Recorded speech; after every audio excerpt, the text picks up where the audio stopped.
an original. From Story Studio Network. I'm Tom Hoppe, and I'm your host of the Most Painful Podcast.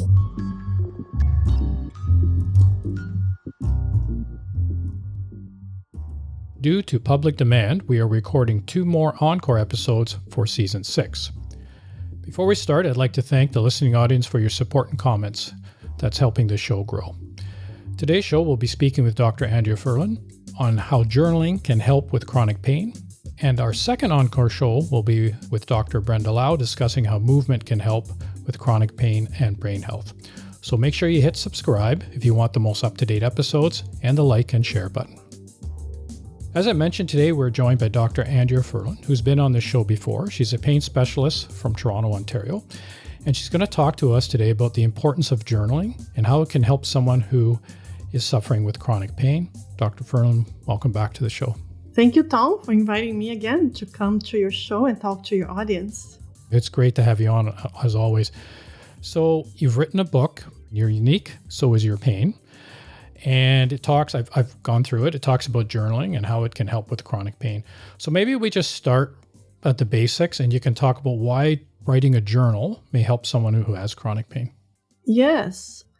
There is some evidence, Tom, from scientific literature, not only for chronic pain, but for a number of different conditions, mostly mental health disorders, but also for people who have limited life expectancy due to a cancer or life-limiting disease. And for those conditions, mainly, where there's more scientific evidence showing that putting your thoughts on a piece of paper or even writing on a computer these days, you could just open a computer screen or an iPad and start writing. It's therapeutic. We don't have a lot of studies in the area of chronic pain, if journaling helps or not chronic pain. But there are very few studies showing that it reduces the tension, muscle tensions, and may help with sleep, and also with the stress and anxiety related to pain. It does not decrease the pain intensity in those studies, but as I said, there are very few studies. But the reason that we still recommend journaling, and I have to explain first what is journaling. We're not talking here about getting a pain diary and documenting how intense your pain is in the morning, how intense it is at lunchtime, what did you do, what did you eat. I don't recommend that. I absolutely don't recommend a pain diary. Why? Because I don't want people to be thinking about their pain all the time. I don't want them to be thinking about, what is my pain intensity right now? I want them to forget pain and live their lives. So journaling is different. Like, you don't need a book. You don't need prompts to journal.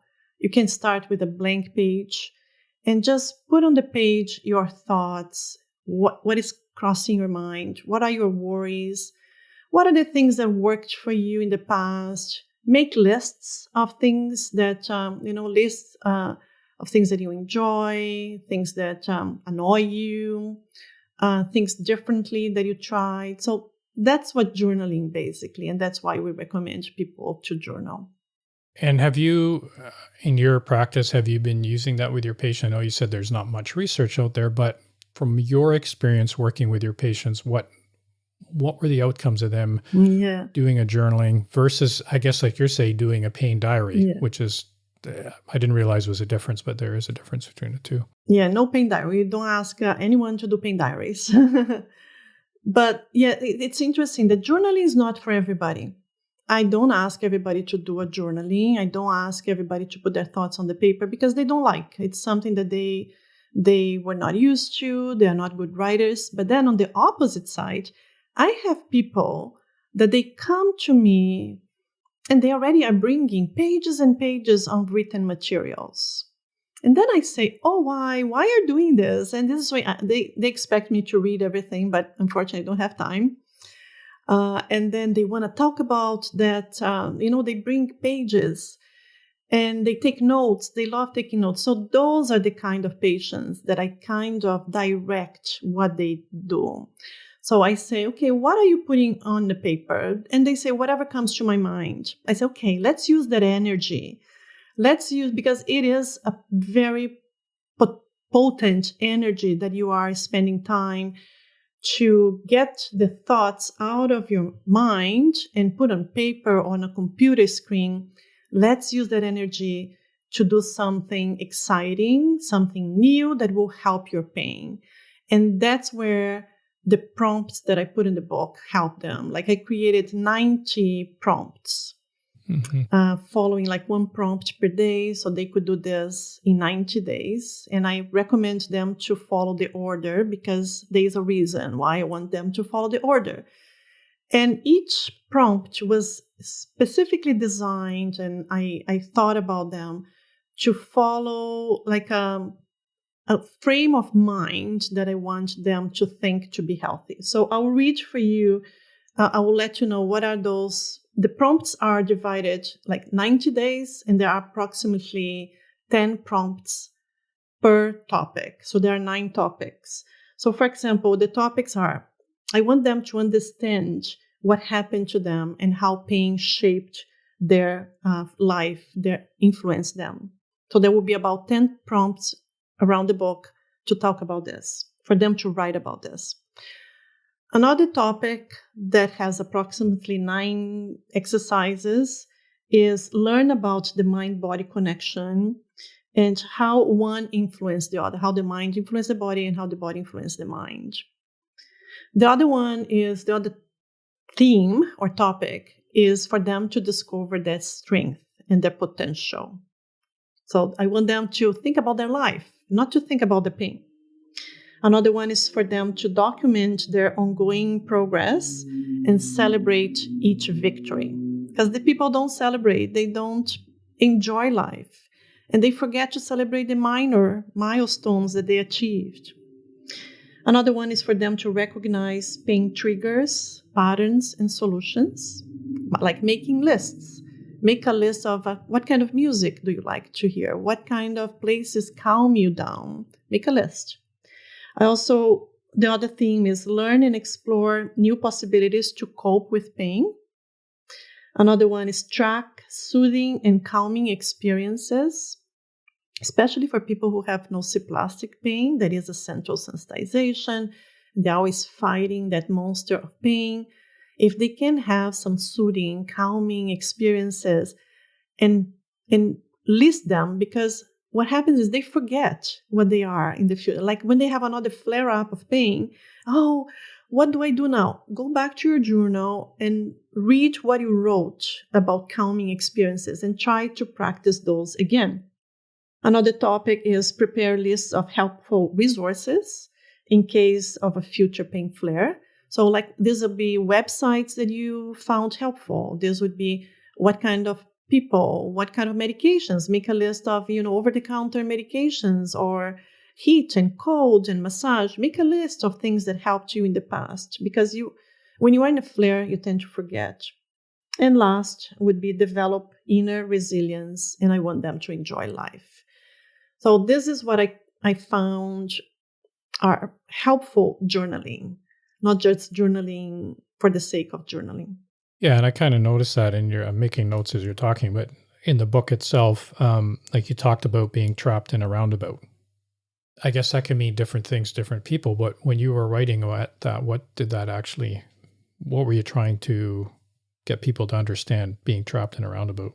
Yeah, and for those people who don't drive a car and you never saw a roundabout, we have some in Canada. In Europe, there are many of those. Those are the highways when there's an intersection between north and south and west and east, and then you get into that roundabout and you have to get out of that with your car, and there are some rules that you follow. So if you don't get out of the roundabout, your car just keeps going circle, circle, circle, and you're never leaving.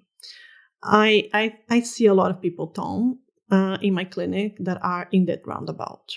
What I mean by that? Well, as you said, it means different people. It means different things for different people. I'll give an example. Someone who has tried some medications and exercises, and they do everything that the doctors tell them to do, and they're still in pain.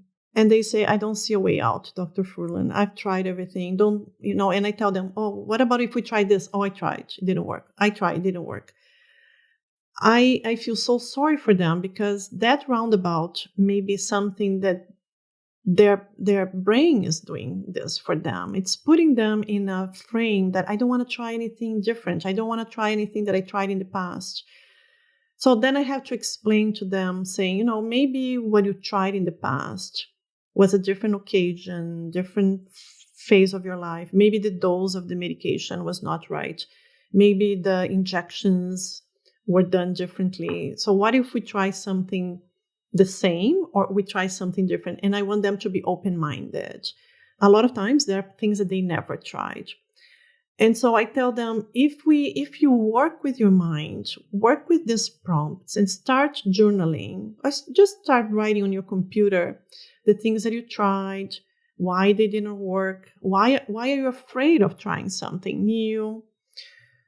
Because one of the prompts, I asked them to try something that they never did in their life. It doesn't mean for pain. I'm not talking about pain management. Do something in your life that you never did. And I give an example. So I give them some ideas. One would be writing if you're right-handed, write a text with your left hand. Maybe you never wrote anything with your left hand. Why I want them to do something that they never tried? Because that involves neuroplasticity in the brain. Every time you're learning something new, you are waking up your neurons. You are doing some new synapses. You are developing some new skills. And that is so powerful because they need to see that it's possible to try something different, to enjoy. And that's what I want them to say. Okay, I want to try something that I never tried before for my pain, something completely out of the box. Be open-minded. The roundabout can mean different things for different people. I guess when you're talking about that, what I hear is kind of a behavior change as well, too. It's trying to get that. I mean, we've seen that in some of the research I'm involved with where we're looking at deep-seated unknown behaviors, and we're trying to bring awareness to that so that we can have change. So what I hear you saying, correct me if I'm wrong, is that by bringing awareness and having someone do something different and then writing about it is perhaps a start to that behavior change that can help them or give them a new perspective perhaps and get them out of that roundabout where they're just going in circles. Is that can I understand that correctly? So, but it doesn't necessarily mean a new behavior. Sometimes it is. Sometimes we want them to stop doing something or start doing something. That would be a behavior. But sometimes it's just thinking differently about their condition. And I think we talked about this in the previous podcast that I talked about the difference between nociceptive, neuropathic, nociplastic pain. If they still think that their pain is nociceptive or neuropathic, they will be in that roundabout for 20, 30, 50 years. Now, the moment that they are open-minded, they say, maybe my pain is nociplastic, which is basically plasticity in the brain, it opens a plethora of, 100, 200 things that they can do that they never tried because they never thought that their pain could be coming from a brain-generated kind of pain because they feel the pain in the back. So they are, for 30 years, they're trying things. They're in the roundabout because they have been trying things for the, treatments for the back. But now, if you're open-minded, just thinking differently, you are out of the roundabout. And now, once you are out of the roundabout, you are able to travel to different fields and cities and towns and see a lot of different things that you were never able to see because you're trapped in the roundabout. Yeah, and I guess that's the other one where you talk, can you feel pain without fear? And would that lead to that? So once you get out of that roundabout, does that address the fear that comes with pain? Maybe you can elaborate on that. Yes, because the roundabout can be your fear. So that's another example of how can you be trapped in your roundabout, the fear. So let me talk. This is so important, Tom, because it's not. When I talk about fear with my patients, no, but I'm not fearful. I don't have fear of anything. And then I start asking questions, and journaling also helps them to identify their own fears.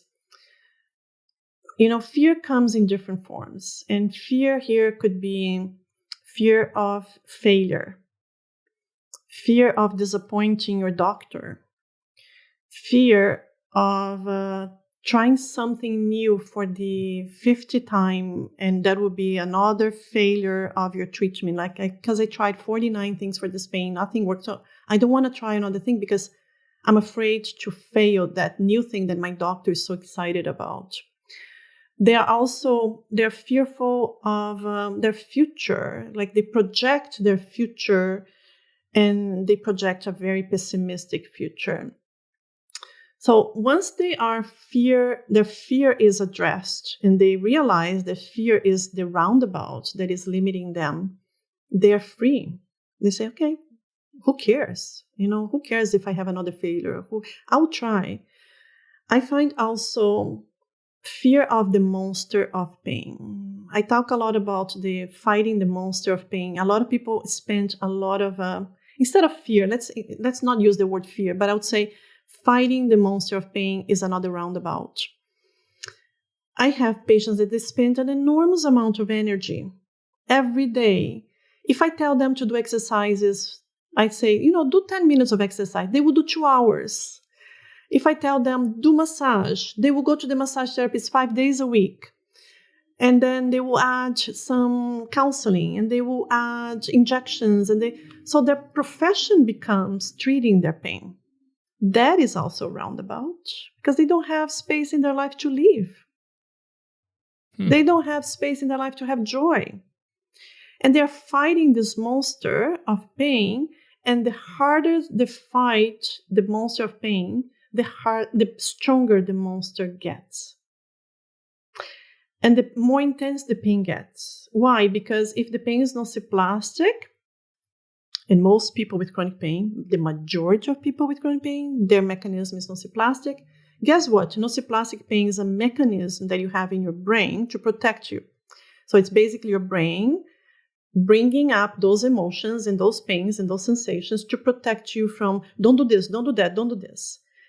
And now you spend 10 hours a day trying to eliminate this pain. You're just reinforcing the message to your brain that really is dangerous. So we should be afraid of this pain because look, I'm trying so hard and the pain is still there. So the more you fight that pain, the stronger your brain will believe that that's something that you need to fight and fight hard.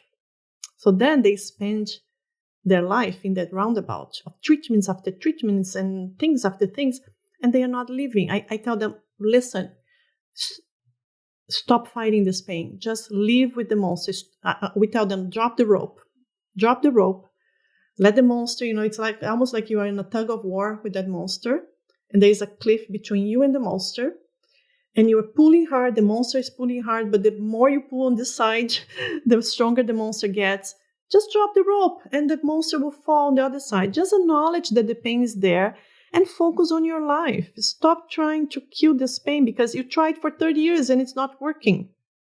It's a change of mind. Once they change their mind, oh, okay. So then they start focusing on a hobby, on a volunteer position, vacation, travel, and suddenly the monster is less important in their life. As you're saying that, I could, as a non-medical person, I'm just thinking right away, that's almost a double-edged sword because maybe for me anyways, if I heard that first time, it's almost like, am I giving up? Am I quitting?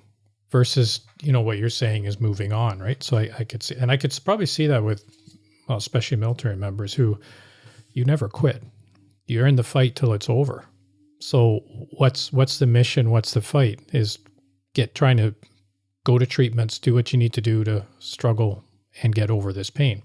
So that's an interesting perspective. I like that. So when you're looking at the journaling and you're working with your patients, are you finding that the patients who perhaps maybe have taken education on pain science and ways to deal with pain, are more open to journaling or have a better understanding of that? Or is there really a difference between someone who hasn't taken any education versus someone who has? No, absolutely not. Sometimes you don't expect that a person will be open to journaling. They could be young, they could be old, could be poor English, command of English, or excellent English. They could be avid readers or don't like to read. It's very surprising. So you never know. So what I do is I make this available to them. So I keep a copy of my book close to me, and I always bring with me to the consult. And I tell them, this is one of the resources. I'm not forcing you to do journaling if you don't like. And you never know who is going to pick up on that hint. And as I said, could be something new to a person. They never did, and they like it. I find that those people it's a personality trait. I think there's a personality trait. Some people like to write and put their thoughts on a paper or talk about it. Others don't. Although I think that those that don't like to talk about what they're thinking are the ones who need most, because they keep them close. They keep like a cocoon. They don't even want to talk to themselves, because basically journaling is you're talking to yourself. You are making friends with yourself. You're knowing yourself best. You are discovering things about yourself that you did not know. And some people don't want to, because there might also be some guilt, anger, frustrations, and they don't want to open that. So or trauma or something that they've been keeping down for a long time. Yeah. Suppressed. Yeah. And I guess the last one, and we talked about this in the last podcast too, especially when we're talking about, with GPs on chronic pain, is you talk about, is your pain real? You mentioned that in your book, and maybe you can just touch on that really quickly, because I think from our last podcast that we talked about, it seems like an important topic on where, sometimes people are told it's just all in your head. It's not real, right? So here you're talking about, is your pain real? So maybe you can touch on that quickly. Yes. If you feel pain, then your pain is real. That's absolutely. Now, where it's coming from, it can come from different origins. It may come from a inflammation in your knee. If your knee is red, swollen, and because you had a soccer game and you bump your knee with someone, that's coming from the knee. That's nociceptive pain. The second one could be because the wires that carry information from your knee to your brain are damaged, compressed, or there's a disease there. And you will feel pain, but it's not coming from the knee anymore. Although you feel the pain in the knee, it's coming from the nerves or the spinal cord area related to that. So a lesion, that's neuropathic pain. Or you may feel pain in your knee, but it's a synapses in the brain. That's nociplastic pain. So it doesn't matter what is the origin. If you feel pain in the knee, your pain is real. We just need to find out where is the origin. But all three are real pain. And I think that's a good way to end it. So the book's out, and we'll put a link to it on our podcast. And I appreciate your time explaining it to us, to learn the difference between what journaling is and a pain diary. I think that's important. That was one takeaway for me there. So thank you again for being on the show. You're very welcome. Thank you for inviting me again. Great to have you. On our next Encore episode, we'll be speaking with Dr. Brenda Lau from Vancouver, who will be discussing rewriting women's health and chronic pain, which is health for all, including males. So lots of good information on this one. Going to talk about muscle strength, chronic pain, health, brain health, some supplements as well. So tune into that show on the next Encore episode. For feedback about the show or more information on chronic pain, you can visit our website, veteranschronicpain.ca, or follow us on Facebook and X at Chronic Pain COE and on Instagram at chronicpain_COE. Stay safe and keep the hope alive. The Most Painful Podcast is produced for the Chronic Pain Center of Excellence by Story Studio Network.